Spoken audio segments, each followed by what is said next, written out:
Hey guys, it's Allison here from my Northeast Georgia Zone 8 garden. Today, April 22nd, I'm going to give you a little garden tour of my front yard. Hope you enjoy. I think it looks great.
The arborvitae not looking so good from the cold snaps, and also apparently the neighborhood pups.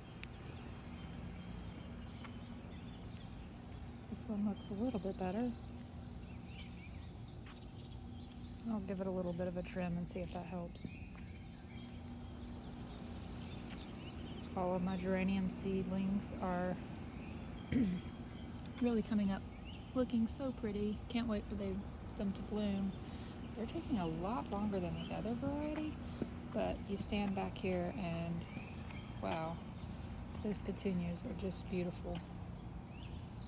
But they'll be even more pretty once the geraniums do their pop of color, and as soon as the purple fountain grass gets really big.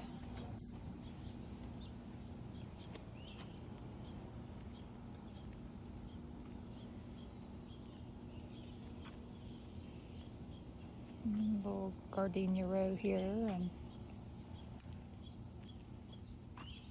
starting to get a little drops of rain here, so I'll try to speed this up a little bit.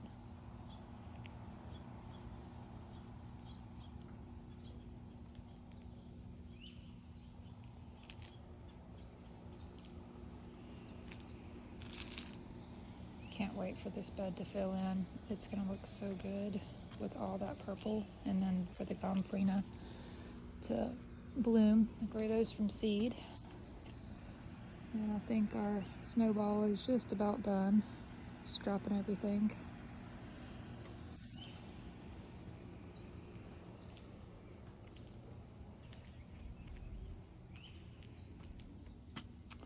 Love that view with the layering. It's so pretty.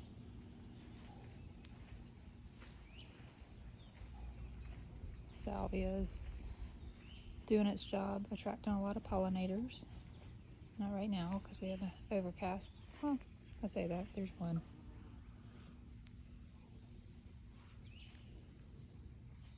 I need to cut back my camellias in the back there since they're done blooming.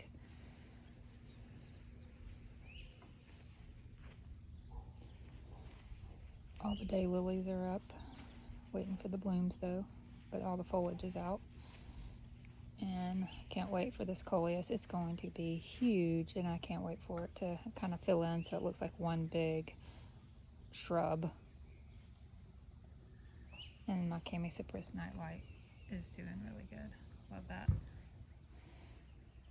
And my new Japanese maple's doing good. Underplanted with this purple Superbena, which again will take up this entire space and be beautiful. And we're gonna swing to the front bed that I created last year with the white wedding hydrangeas in a circle surrounded by the Abelia, which I think is so pretty. It's such a bright color. And then it's got the daylilies that are pretty much done. Not daylilies, daffodils. Know what I'm saying? And then these are the little sweet seedlings that I grew. and I put them kind of around just to give a pop of blue in this gold, and then the blooms on the hydrangeas will be white. We'll see if I like it this year. I wanted to put them in the backyard, but Ruby kept eating them when I had them in the backyard, so I decided to put them in the front where maybe they would be protected. And I do enjoy all those blooms. That is going to be really pretty when they fill out.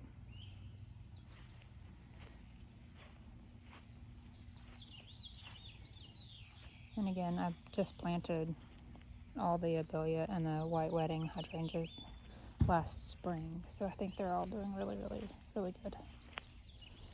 And we'll swing over here and come back here where we were a second ago. And this is another hydrangea, which will really fill up this entire area.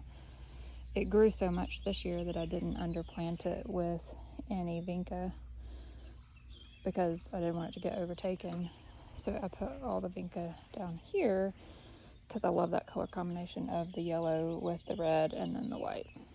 And wow, these orange rocket barberry have just done beautiful. I just think it's so pretty. The gradient of the color going from green to kind of a pinky red color. I just love it.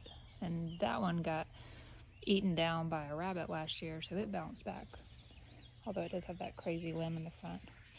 And that one got eaten by a rabbit too, so I'm happy it's coming back. I may have to do a little trimming on it, but it should look more like this. So when you stand back, I like that combination of the yellow, red, and white. And then I put another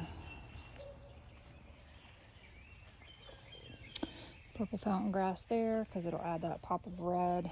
And then I have some zinnia that I just seeded, I guess, this past weekend, that I'm growing to hopefully put some more zinnia seeds right here and here. I can't direct sow them because the birds take them, so I'm trying to just grow them like I did the ones in the backyard. I think they'll do well. And